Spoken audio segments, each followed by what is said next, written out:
Si vous étiez né et aviez grandi sur Mars, votre corps serait très différent. Mars est peut-être le meilleur candidat pour l'implantation future de l'humanité dans l'espace. Mais en ce qui concerne la gravité, l'atmosphère respirable et l'eau liquide, ce n'est pas le genre d'endroit où vous pourriez survivre.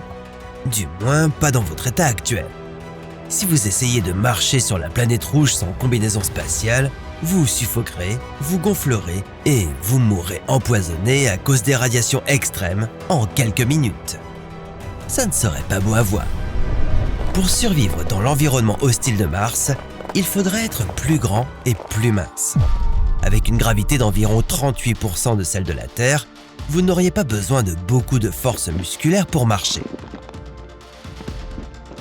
Vous perdriez de la densité osseuse et musculaire, mais ce n'est pas grave.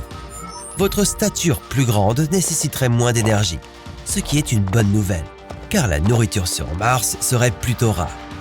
De plus, votre taille vous permettrait de voir plus loin. En parlant de vue, vos yeux ne seraient pas les mêmes. Mars est connu pour ses tempêtes de poussière, et il n'y fait pas aussi beau que sur Terre. Vos yeux devraient donc s'adapter.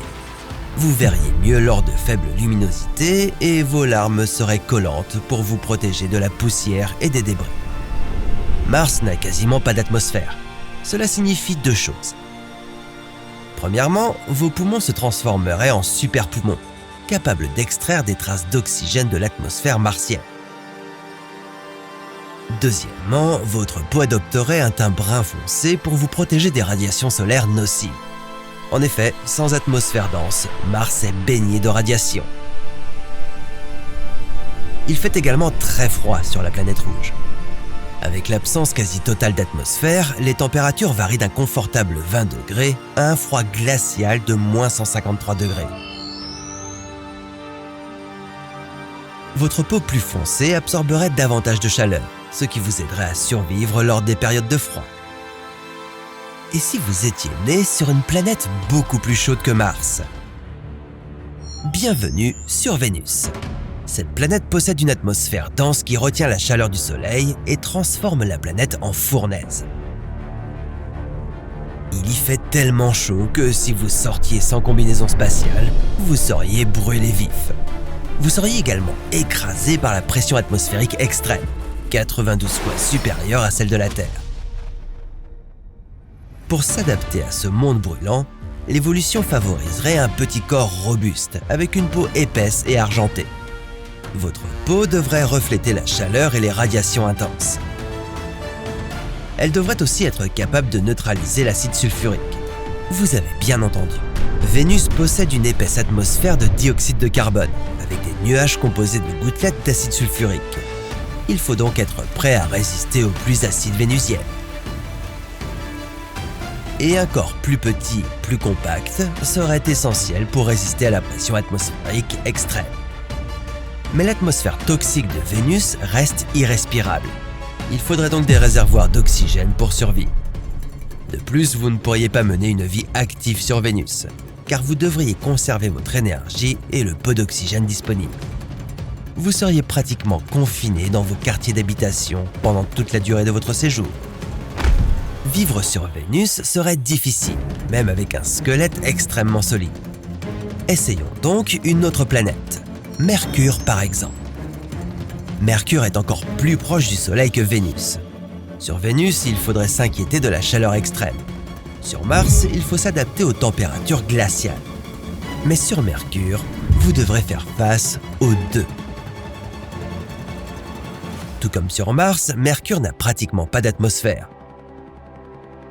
Les températures sur cette planète varient donc entre 427 degrés en journée et moins 179 degrés la nuit. Et une nuit dure presque 3 mois terrestres. Il faudrait une couche d'isolation thermique sous la peau pour avoir une chance de survivre sur cette planète. Vous prendriez un aspect métallique comme sur Vénus.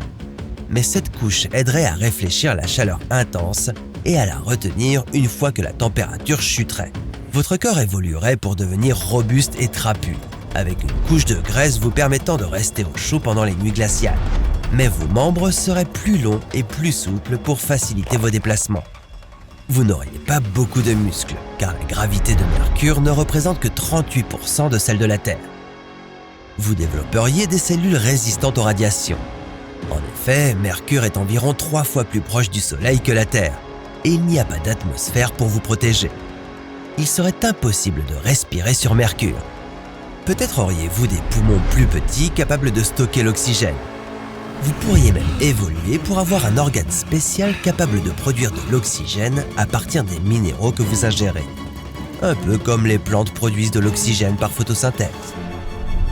La vie sur Mercure serait plutôt triste et peu mouvementée. Mais attendez de voir ce à quoi pourrait ressembler la vie sur Jupiter. Jupiter, c'est une toute autre histoire. Elle n'est pas faite pour être habitable. Tout d'abord, il n'y a même pas de surface sur laquelle vous pourriez marcher. Vous glisseriez à travers des nuages d'hydrogène et d'hélium. Vous perdriez de la densité osseuse, mais vos muscles seraient solides. Vous devriez être petit et compact pour résister à la pression intense de la géante gazeuse. Votre peau foncée vous protégerait un peu des radiations de Jupiter. Et vous seriez plein de gaz. Oui, pour pouvoir voler dans l'épaisse atmosphère de Jupiter, votre corps devrait contenir des gaz plus légers que l'air. Votre plus grand défi serait de respirer. Vous pourriez vous adapter à des niveaux de radiation extrêmes et à une pression atmosphérique élevée. Mais l'atmosphère de Jupiter ne contient pas d'oxygène. À moins d'évoluer pour respirer de l'hydrogène ou de l'hélium, vous ne pourriez pas survivre longtemps sur cette planète. Et c'est la même chose sur Saturne. Seulement là, vous pourriez évoluer pour avoir des organes capables de synthétiser de l'oxygène respirable à partir de vapeur d'eau ou d'ammoniac. Saturne gagne des points dans ce domaine. Sur Uranus, vous ressembleriez à un petit extraterrestre bleu. Mais cette couleur pourrait vous protéger des radiations cosmiques. Votre peau devrait être très épaisse et capable de retenir la chaleur, car il y fait très froid. C'est l'une des planètes les plus glaciales du système solaire, avec des températures de moins de 124 degrés. Il est impossible de respirer sur Uranus, car comme sur Jupiter, il n'y a pas d'oxygène sur ces géantes de glace. Il n'y a pas non plus de surface solide. Uranus est comme un nuage géant de paix. À cause du sulfure d'hydrogène présent dans ces nuages, cette planète pue l'œuf pourri. Il vaut peut-être mieux ne pas respirer toute cette puanteur. Naître sur Neptune serait exactement comme naître sur Uranus, sans l'odeur de paix. Il y fait légèrement plus chaud que sur Uranus, mais cela ne suffirait pas à rendre cette géante de glace habitable. Même avec un corps conçu pour cette planète, vous ne pourriez pas y survivre.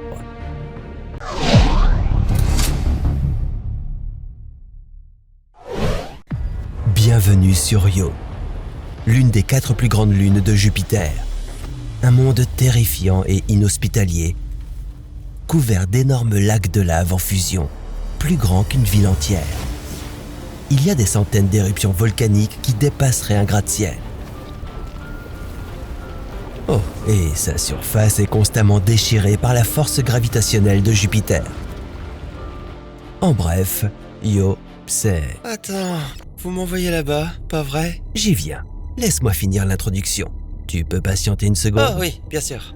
Donc, comme je le disais, Io n'est pas exactement l'endroit qui aurait 5 étoiles sur TripAdvisor. Sérieusement, pourriez-vous même passer 5 secondes sur Io? C'est ce que je craignais. Heureusement pour vous, vous n'aurez pas à le découvrir. Parce que nous envoyons notre membre de l'équipe Chase explorer ce paysage infernal. Génial! Un enfer et une mort presque certaine. C'est super, non? Avant de vous soucier de ce qui vous attend à la surface de Io, vous devez trouver comment vous y rendre. Avec l'orbite elliptique de Jupiter, la distance entre Terre et cette géante gazeuse varie. Mais même lorsqu'elle est la plus proche de nous, Jupiter reste à 588 millions de kilomètres. Il a fallu 1 an, 1 mois et 9 jours à la sonde New Horizons de la NASA pour s'y rendre. Et c'était le voyage le plus rapide jamais réalisé. C'est tout? 1 an, ce n'est rien pour ce voyage. et New Horizons était une sonde spatiale interplanétaire qui ne transportait aucun humain à bord. Avec tout l'équipement supplémentaire comme les systèmes de survie et les réserves de nourriture qui alourdissent le navire, ce voyage prendrait beaucoup plus de temps. Il s'agirait d'environ 2 ans et demi, à moins bien sûr que vous ne voyagiez à la vitesse de la lumière. Auquel cas, ça ne vous prendrait que 33 minutes. Parfait. Rico, dis-moi qu'on voyage à la vitesse de la lumière. Hypothèse incorrecte. Je crois que j'ai pas bien entendu. On va à la vitesse de la lumière, oui ou non? Négatif. Je te suis pas. Ce vaisseau ne se déplace pas à la vitesse de la lumière.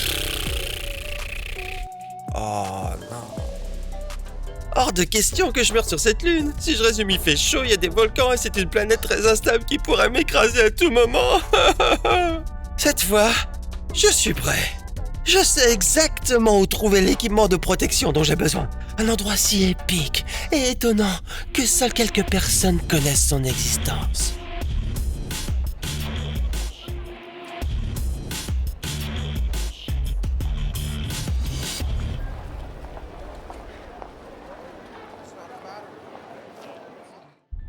Là, on parle. Je me suis procuré une combinaison thermique capable de résister à des températures allant jusqu'à 1000 degrés. Je suis paré pour affronter ces volcans. Je le déconseille fortement. D'après mes calculs, combinaison de proximité coupe-feu. Ouais, personne t'a demandé, Rico. Rends-toi utile. Et mets le cap sur Yo.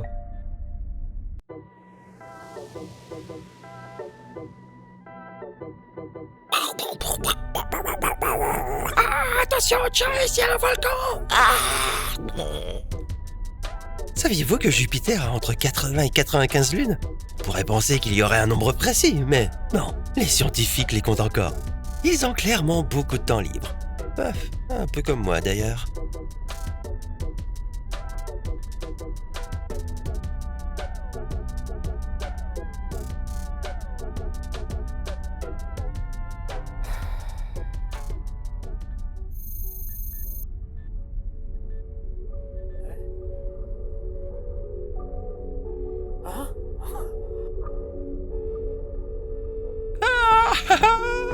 Je parie que c'est Yo! Enfin! C'est exact. Nous sommes arrivés dans l'orbite d'Io. Ah, cool! Salut tout le monde! On est enfin en orbite autour de Yo. Je suis ravi. Alors, qu'est-ce que tu attends, Rico? Fais atterrir ce vaisseau! Calcul d'atterrissage en cours.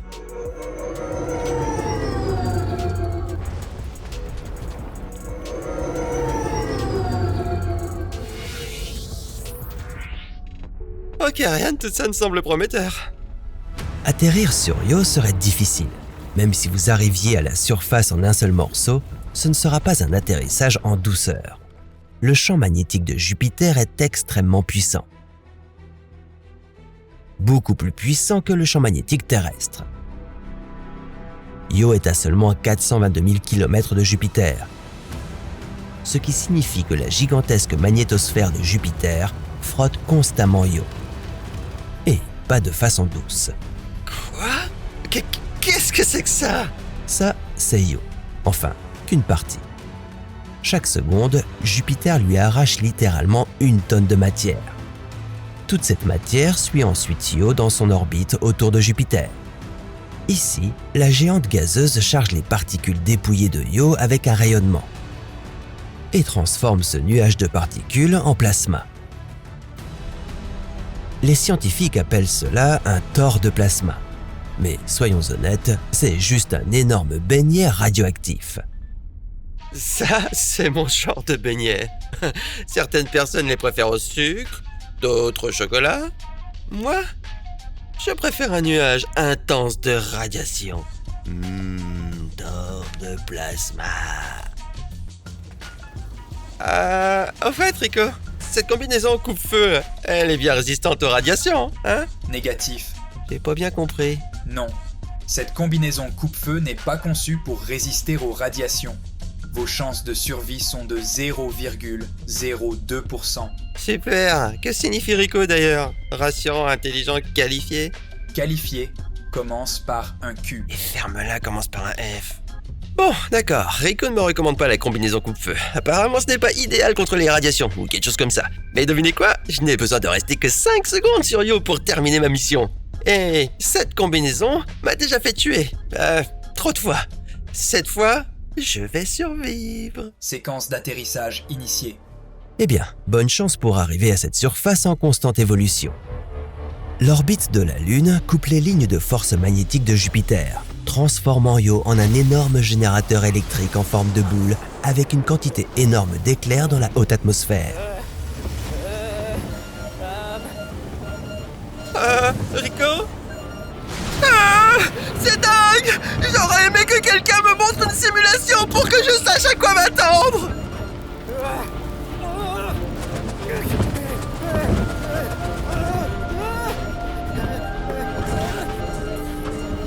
Vous voici sur Io, le monde le plus volcanique de notre système solaire. Vous allez rencontrer beaucoup de volcans, des centaines, tous plus actifs les uns que les autres. Beaucoup projettent de la lave à des dizaines de kilomètres dans les airs. C'est nul. C'était un atterrissage difficile. Qu'est-ce qui se passe avec tous ces volcans? J'ai jamais vu un truc pareil. Littéralement, j'ai jamais vu un truc pareil. Tout ça, c'est dû à la force gravitationnelle constante. Pas seulement parce que la plus grande planète du système solaire se trouve juste à côté. Les lunes voisines de Io, Europe et Ganymède, exercent également une pression sur elles. Les gars, j'ai atterri sur Io, mais on a un petit souci. L'atterrissage n'a pas vraiment été en douceur, mais c'est difficile d'atterrir ici. Il y a des volcans et des lacs de lave partout. Il y a toutes ces forces de marée qui tirent sur Io dans toutes les directions. La surface sur cette lune change constamment. Donc, je vais être indulgent avec Rico pour ses calculs. Disons, terriblement incorrects. Bon, il est temps de sortir de ma superbe combinaison coupe-feu. Il faut agir vite, le vaisseau est sur le point de fondre. Avertissement. Température ambiante. 1200 degrés Celsius. Io est une lune glaciale avec des températures de surface moyennes autour de moins 130 degrés. Mais près des innombrables volcans, ça peut grimper jusqu'à 1600 degrés. Ce dont vous avez vraiment besoin, c'est d'un bon casque spatial et de vérifier que ces filtres à air fonctionnent. L'atmosphère de Io est principalement composée de soufre, ce qui n'est pas génial pour ceux qui, disons, aiment respirer. J'adore respirer. Mais j'adore aussi cette combinaison. Elle est tellement brillante. C'est comme une soirée disco.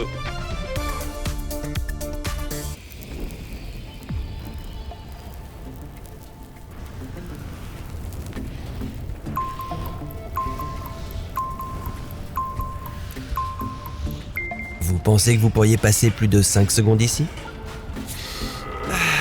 Oui, je pense que c'est faisable. Je me sens juste un peu...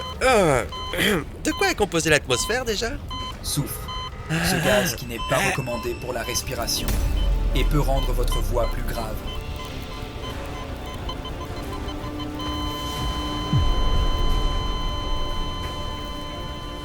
Le problème, c'est que vous ne pouvez pas survivre plus d'une minute sur Io. Pas dans cette tenue en tout cas. Après seulement 30 secondes, sans protection adéquate contre les radiations, les températures extrêmes et sans une bonne quantité d'oxygène pour respirer, vous perdriez connaissance. Vos organes cesseraient de fonctionner un à un. Et après 1 ou 2 minutes, vous ne serez plus qu'un souvenir. Comme Chase ici. Où devrions-nous l'envoyer ensuite? Jupiter compte 79 lunes. Et si la Terre se mettait aussi à tourner autour de cette planète? Comment la gravité intense de Jupiter nous affecterait-elle? À quoi ressemblerait notre ciel? Combien de temps pourriez-vous survivre sur une planète gelée pleine de volcans? Voici Essie, et nous nous demandons ce qui se passerait si la Terre était une lune de Jupiter. Quand vous revoyez un ami de longue date à un endroit improbable, vous vous dites que le monde est petit. Effectivement, notre planète est bel et bien minuscule, surtout lorsque vous vous rendez compte que Jupiter pourrait contenir plus de 1300 fois la Terre. Si la Terre faisait la taille d'un raisin, Jupiter serait un ballon de basket. Nous avons une lune, Jupiter en a 79 connues. Donc oui, on peut dire que Jupiter est géante. et graviter autour serait un rêve pour tous les Instagrammeurs. Mais un rêve de courte durée, car chaque jour serait une lutte pour survivre. Ce matin, il fait vraiment très froid. Et ça, c'est parce que Jupiter se trouve à 778 millions de kilomètres du Soleil. Il y aurait donc 25 fois moins de lumière et 25 fois moins de chaleur comparé à ce que nous connaissons aujourd'hui grâce à la position de la Terre. Heureusement, le Soleil est très lumineux.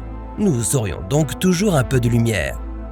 Mais si nous devions comparer la Terre à la Lune la plus proche de Jupiter, Io, une journée durerait environ 40 heures.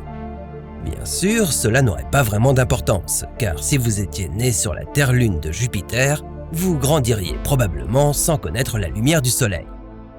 L'attraction gravitationnelle des autres lunes proches de Jupiter et de la planète elle-même générerait des forces de marée extrêmes ainsi que beaucoup de chaleur au centre de notre planète Lune.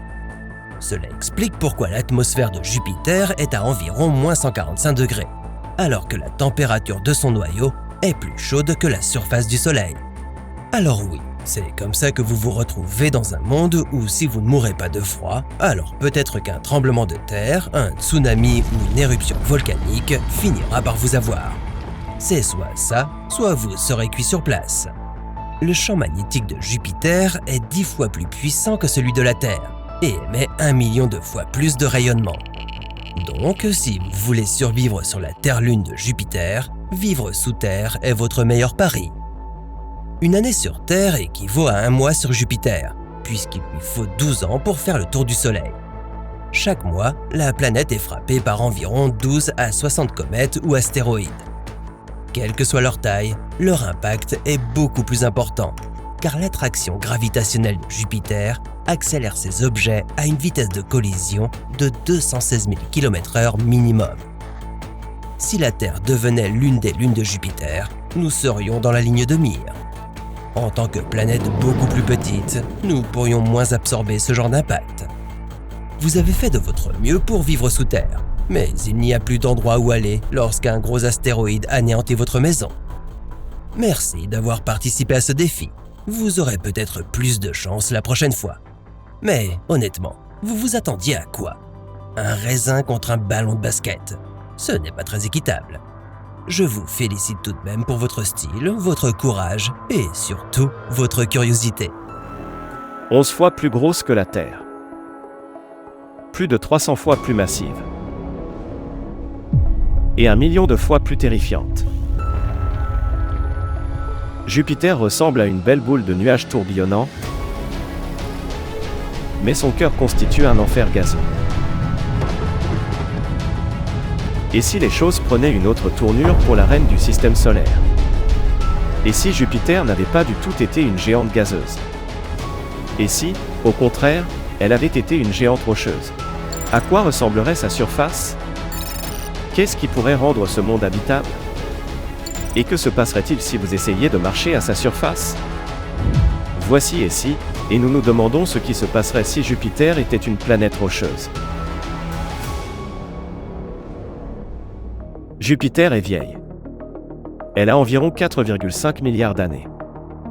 À l'origine, il s'agissait d'un disque tourbillonnant de gaz et de poussière qui s'est transformé en un noyau planétaire assez volumineux. Avec le temps, le noyau de Jupiter s'est agrandi et a attiré de plus en plus de roches, de glace et de métal. Mais Jupiter n'allait pas devenir une planète rocheuse pour autant. Non. Elle avait énormément faim de gaz. La puissante force gravitationnelle de Jupiter a attiré d'énormes quantités d'hydrogène et d'hélium qui l'ont transformée en majestueuse géante gazeuse que nous connaissons aujourd'hui.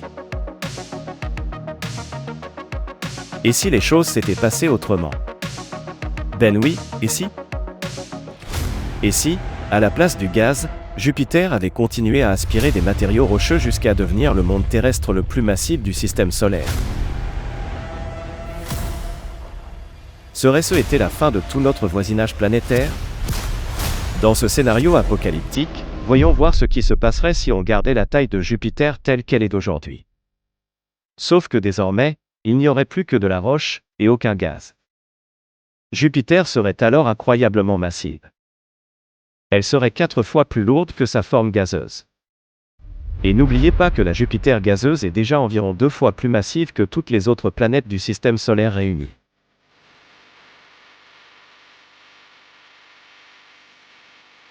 Cette masse énorme s'accompagne d'une gravité inimaginable. L'attraction gravitationnelle de la Jupiter rocheuse serait 4 fois plus forte encore. C'est 10 fois plus que la gravité terrestre. Et oui, vous ne pourriez pas marcher sur la surface de cette Jupiter rocheuse. Votre corps subirait une attraction gravitationnelle si forte que vos os se briseraient. Votre cœur battrait à tout rompre, à force de pomper votre sang. Et comme votre sang s'accumulerait dans le bas de votre corps, vous subiriez des vertiges et des étourdissements. De toute façon, ce ne serait peut-être pas une bonne idée de marcher sur cette version de Jupiter. Le reine rocheuse du système solaire attirerait désormais encore plus de lunes et d'astéroïdes. Et certains d'entre eux se trouveraient sur une trajectoire de collision avec la géante rocheuse. Mais alors à quoi ressemblerait sa surface ? Hormis les collisions incessantes avec des astéroïdes, ce serait un endroit plutôt agréable à visiter. À condition de pouvoir marcher dessus, bien sûr. Jupiter la rocheuse se trouverait toujours en dehors de la zone habitable du système solaire. Mais ça ne signifie pas pour autant qu'il s'agirait d'un monde glacé. Jupiter est gigantesque. Et la Jupiter rocheuse pourrait retenir une grande quantité de chaleur interne des suites de sa formation. Ainsi, bien qu'elle soit beaucoup plus éloignée du Soleil que la Terre, la Jupiter rocheuse pourrait présenter des températures de surface similaires à celles de notre planète. Elle pourrait même avoir des océans chauds. La gravité de la Jupiter rocheuse pourrait être à l'origine d'une atmosphère très épaisse. Or, les mondes dotés d'une atmosphère épaisse ont une pression atmosphérique élevée. Cela signifie que le point d'ébullition de l'eau sur cette géante rocheuse serait plus élevé que sur Terre.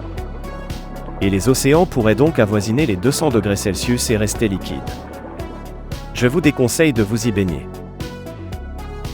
Même si vous pouviez marcher sur Jupiter, vous ne pourriez pas y respirer. L'atmosphère de la géante gazeuse est principalement composée d'hydrogène et d'hélium. Si l'atmosphère rocheuse de Jupiter était également composée d'hydrogène et d'hélium, elle ne serait pas respirable. Et puis, il y aurait les orages. Et oui, il y a déjà d'énormes orages sur Jupiter. Et la Jupiter rocheuse ne serait pas une exception. Si on y trouvait également des volcans actifs qui crachent des cendres et de la lave, les orages y seraient encore plus intenses. Les volcans pourraient toutefois représenter une bonne nouvelle pour la planète rocheuse. Les gaz qu'ils dégagent pourraient modifier l'atmosphère de la planète rocheuse et la rendre habitable. Si ce n'est pour nous autres, ce serait pour d'autres formes de vie. Et ces autres formes de vie pourraient être terrifiantes. Elles pourraient être plus grandes et plus fortes que les dinosaures afin de pouvoir résister à l'énorme gravité de Jupiter. Ou bien il pourrait s'agir de minuscules microbes vivants sous la surface rocheuse. Mais c'est évidemment beaucoup moins enthousiasmant. De retour chez vous, vous ne pourriez pas profiter de cette vue très longtemps. En effet, l'augmentation de la gravité de Jupiter repousserait notre planète hors de son orbite stable. Ce qui changerait radicalement notre climat. La Terre pourrait être rapprochée du Soleil, ce qui la transformerait en un monde chaud et infernal. Ou nous pourrions être éloignés du Soleil et gelés. Dans tous les cas, ce serait une mauvaise nouvelle pour vous. Et la Terre ne serait pas la seule planète poussée hors de son orbite. Tout le système solaire plongerait dans le chaos. Les planètes et les lunes seraient déviées de leur trajectoire et certaines entreraient en collision les unes avec les autres. Tout serait désordonné. Il ne resterait plus qu'à espérer que rien ne s'écrase sur la Terre. Un phénomène incroyablement étrange est en train de se produire. Une mystérieuse perturbation gravitationnelle bouleverse notre système solaire. Jupiter se dirige désormais à grande vitesse vers le Soleil. Que se passerait-il si une géante gazeuse entrait en collision avec une étoile encore plus massive ? Comment Jupiter parviendra-t-elle au centre de notre système solaire ? Le Soleil deviendra-t-il encore plus grand et plus puissant ? Et en quoi cela pourrait-il être une situation potentiellement mortelle pour nous, ici sur Terre ? Voici et si, et nous nous demandons ce qui se passerait si le Soleil avalait Jupiter. Bon, avant d'assister à la plus grande collision de l'histoire de notre système solaire, il serait intéressant d'explorer des scénarios possibles qui pourraient mener à cet événement. Pour que Jupiter s'écrase sur le Soleil, il faudrait que quelque chose de vraiment extraordinaire se produise. Son orbite devrait être radicalement modifiée par une perturbation gravitationnelle. Et pas n'importe laquelle. Une perturbation énorme. Les coupables les plus probables seraient une étoile errante ou un trou noir passant dangereusement près de notre système solaire. Et ces objets devraient être vraiment gigantesques. Au moins 2 fois plus massifs que notre Soleil. En dérivant dans l'espace interstellaire, ces objets finiraient par interagir avec le champ gravitationnel de Jupiter. Avec une masse environ 318 fois supérieure à celle de la Terre, Jupiter possède un champ gravitationnel étendu. Si cette étoile errante ou ce trou noir exerçait une attraction ou transférait une grande quantité d'énergie cinétique à Jupiter, son orbite deviendrait de plus en plus excentrique. Mais il y a un gros hic ici. D'une manière ou d'une autre, ces gigantesques objets voyous devraient passer à un moment précis où ils n'affecteraient que Jupiter. Sinon, ce ne serait pas la seule planète de notre voisinage à sortir de son orbite et à se diriger vers une mort thermique imminente. Après des milliards d'années en orbite autour du Soleil à une distance moyenne de 778 millions de kilomètres, Jupiter commencerait son plongeon mortel vers notre étoile. Mais cela ne se produirait pas du jour au lendemain. Cela pourrait prendre des années, des décennies, voire même des siècles. La géante gazeuse devrait parcourir cette distance immense en accélérant de plus en plus sous l'immense attraction de la gravité du Soleil. Ce phénomène, connu sous le nom de désintégration orbitale en spirale, ferait que Jupiter orbiterait en spirale de plus en plus serrée jusqu'à atteindre l'anéantissement. La phase suivante de cette destruction planétaire se produirait lorsque Jupiter serait suffisamment proche pour être déchiré. C'est ce qu'on appelle la limite de Roche. Et pour un corps aussi grand que Jupiter, cela se produirait à environ 900 000 km du Soleil. À une distance aussi proche, la planète serait probablement verrouillée par les marées, tout comme Mercure. Cela signifie qu'elle effectuerait une rotation complète sur son axe pour chaque révolution complète autour du Soleil. Mais pour que cela se produise avant que Jupiter ne commence à se désintégrer, sa vitesse de rotation devrait également subir des changements importants. Actuellement, Jupiter effectue une rotation complète toutes les 10 heures. Mais pour être vraiment verrouillé par la marée à cette distance, sa vitesse de rotation devrait plus que doubler. Si cela devait se produire, une seule face de Jupiter serait constamment face au Soleil. Et chacun des 2 côtés subirait des forces gravitationnelles très différentes. Le côté jour ou le côté proche s'étirant de plus en plus. Jupiter ne ressemblerait plus à une gigantesque sphère gazeuse, mais serait plutôt oblongue et elliptique. On pourrait presque imaginer Jupiter traversant un processus similaire à la spaghettification, comme lorsqu'un objet traverse l'horizon des événements d'un trou noir, bien que de manière moins extrême. Mais cela ne veut pas dire que ce n'est pas la fin des temps pour notre plus grand voisin. Son atmosphère serait arrachée, formant un anneau incandescent de poussière et de gaz autour du Soleil. C'est ce qu'on appelle un disque d'accrétion. Et c'est là que le plongeon existentiel de Jupiter deviendrait vraiment intéressant. La planète et le Soleil sont principalement constitués d'hydrogène et d'hélium. Ainsi, au fur et à mesure que Jupiter est absorbé, le Soleil deviendrait-il plus grand et plus puissant? Étant donné que notre planète se réchauffe déjà à un rythme dangereux, cela pourrait tirer la sonnette d'alarme. Mais ne vous inquiétez pas trop. Cette collision n'est pas sur le point de changer grand-chose en termes de production d'énergie du Soleil. Aussi grande que soit Jupiter, elle ne représente qu'environ 0,1% de la masse du Soleil. L'impact ne serait donc pas extrêmement notable. Pendant une courte période, le Soleil pourrait briller un peu plus fort en convertissant toute l'énergie de Jupiter.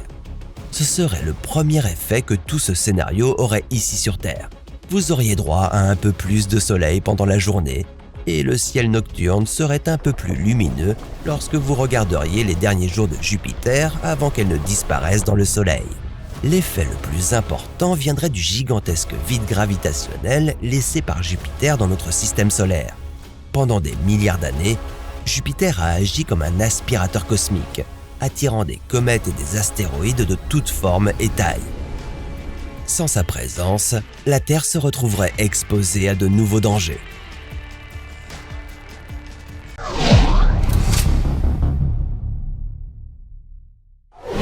Salut tout le monde! Vous avez demandé et nous y voici. Je suis sur Pluton et je vais vous donner 3 raisons pour lesquelles Pluton est bien une mini-planète. Pourquoi?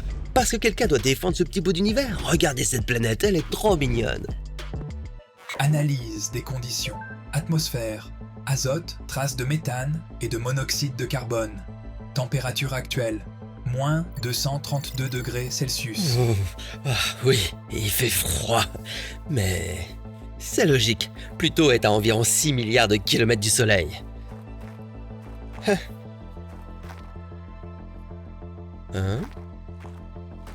Alors, pourquoi une planète est-elle une planète? Il y a juste 3 critères. Le premier, c'est qu'elle doit orbiter autour d'une étoile. Ok, c'est bon. Le Soleil est à peine visible, mais il est là. Et Pluton orbite autour. Donc Pluton 1 et Haters 0. Distance du Soleil. 5 milliards 867 millions 639 023 km. Précisément. Ici, il y a environ 0,1% de la luminosité que vous avez là-bas sur Terre. Il fait vraiment sombre, pas vrai? Oh, je crois que j'aperçois des montagnes là-bas. Allons voir.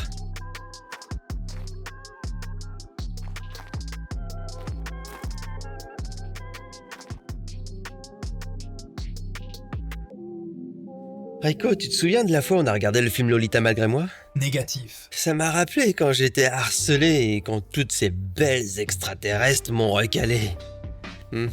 Enfin, bref. Personne n'a subi plus de harcèlement que Pluton. Pendant environ 80 ans, elle était considérée comme une planète. Et puis, d'un coup, c'est devenu une planète naine. Qu'est-ce qui s'est passé? Merci Neil deGrasse Tyson. Pluton a été disqualifié en tant que planète en raison de la découverte de grands objets autour de son orbite. Qui à cette époque n'a pas subi l'enfer? D'abord Lindsay Lohan, puis Britney Spears, puis Pluton a perdu son statut de planète. Les années 2000 ont été cruelles.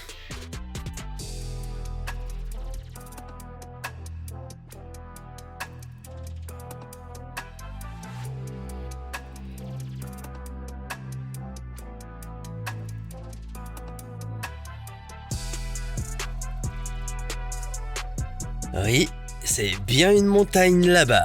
Et c'est typique d'une planète. La présence de l'élévation du paysage ne fait pas partie de la définition d'une planète spécifiée par l'Union astronomique internationale. D'accord, mais si ces montagnes sont faites de glace d'eau, regarde ça, c'est de la glace. De nombreux corps non planétaires présentent ces caractéristiques du paysage. Oui, c'est vrai. Je le savais, grâce à mes différents voyages sur des lunes et tout ça, quoi.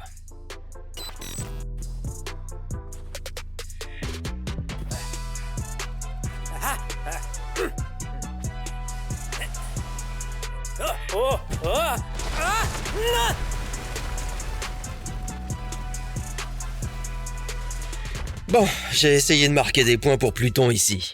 Mais Rico est vraiment un rabat-joie avec son Union astronomique internationale. Mais il a raison. Il y a 3 vrais critères pour qu'une planète soit une planète. Et le numéro 2, c'est qu'elle a besoin de suffisamment de masse et de gravité pour devenir une sphère.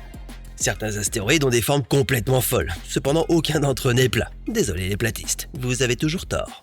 Il existe une comète en forme d'os, un cigare, et celle-ci ressemble à un canard en caoutchouc. J'aime bien celui-là. Toutes ces formes se produisent parce que ces rochers n'ont pas assez de gravité pour créer une forme de sphère. Mais Pluton a tout ce qu'il faut. Regardez-moi cette belle sphère. Pluton 2, haters toujours à 0. En parlant des haters, j'ai lu quelques commentaires l'autre jour. Et je dois dire que certains d'entre vous m'ont vraiment blessé. Vous pensez que je suis une IA? Il n'y a pas d'intelligence artificielle dans ce bel explorateur de l'espace. Tout ce que vous voyez ici est bien réel. Maintenant, revenons à Pluton.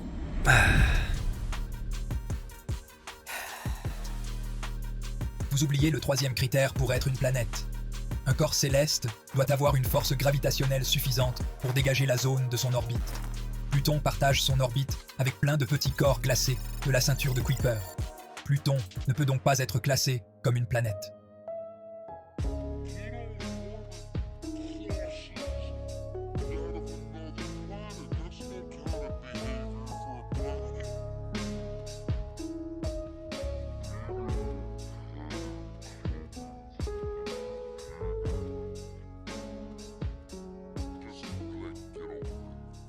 Deux sur 3, ce n'est pas assez. Ah, l'union astronomique est un peu rigide. Ah, Pluton a la masse et la gravité nécessaires pour devenir une sphère, mais pas assez pour impacter les objets qui l'entourent. Ça me paraît un peu arbitraire. Donc, en gros, il a été viré du club des planètes parce qu'il n'a pas assez de poids. Ah. Oh! Oh! Rico! T'es censé me prévenir de ce genre de truc. Les mauvaises choses m'arrivent tout le temps. Reconnu. Danger. Cratère détecté devant vous.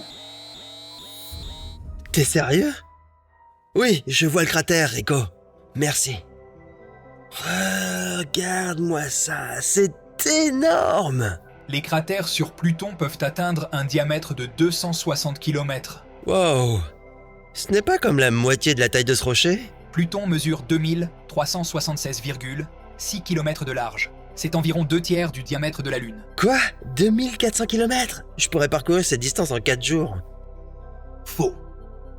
Bon, peut-être pas à pied, mais si je cours, je pourrais sûrement le faire en 4 jours. La vitesse de course maximale d'un humain est de 8 km par heure. Vous êtes bien en dessous de la moyenne. Ok, merci Rico. Ça suffit, c'est quand même une très petite planète. Ce n'est pas une planète, mais oui.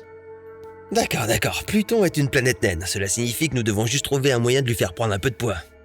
Lui donner des stéroïdes pour en faire un champion dans la cour des grands. Ah, je sais. Pluton vit dans la ceinture de Kuiper, la région de l'espace au-delà de l'orbite de Neptune, remplie de roches, d'objets glacés et d'astéroïdes.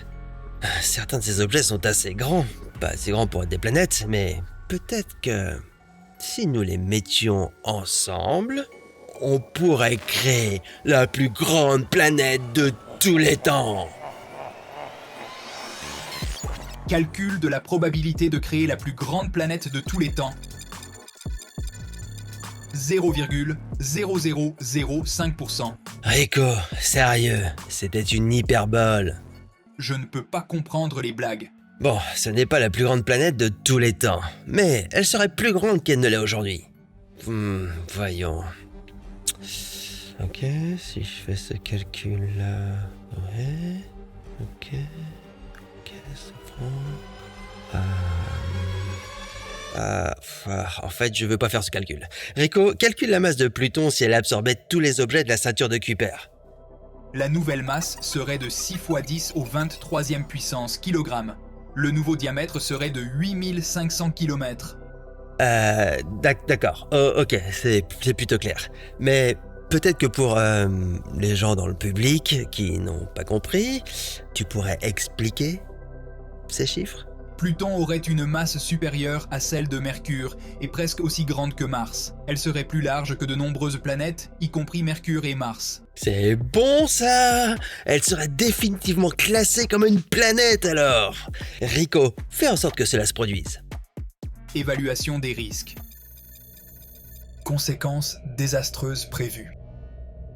Ah, encore une fois, tu casses l'ambiance avec tes prédictions apocalyptiques. On est en train de créer une planète.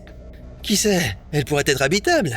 Extrêmement improbable. Une rotation lente suggère l'absence de magnétosphère. Emplacement loin de la zone habitable du Soleil. Aucune preuve tangible de l'existence d'un océan. Ah, ok, je vois où tu veux en venir. Mais quand même, nous pourrions rendre justice, ramener Pluton à sa gloire d'antan. Tout le monde mérite une seconde chance. Comme Lindsay Lohan avec ses films Netflix. Elle gère. Il est donc clair que Pluton n'est actuellement pas une vraie planète. C'est une planète naine. Désolé, je sais que cela doit être décevant. Mais ne vous inquiétez pas, j'ai un plan pour transformer Pluton en une vraie planète. Conséquences désastreuses prévues. Ok. Désastre ceci, désastre cela. Mais qu'est-ce qui t'inquiète tant, Rico? Les orbites de Pluton et Neptune se croisent à 2 points. Actuellement, ils sont en résonance orbitale, ce qui signifie que leurs orbites sont verrouillées dans un schéma répétitif, les empêchant de s'approcher trop près et d'entrer en collision. Si une force gravitationnelle change, ces planètes risquent de se heurter, ce qui pourrait entraîner la destruction totale du système solaire. Eh bien, ça n'a pas l'air réjouissant du tout. Vous savez, je pensais vraiment que nous pourrions trouver une voie de rédemption pour Pluton. Je croyais qu'il était assez grand pour y arriver, qu'il avait ce qu'il fallait pour aller jusqu'au bout, mais apparemment, tous les héros tombés au combat ne sont pas faits pour être Danger détecté.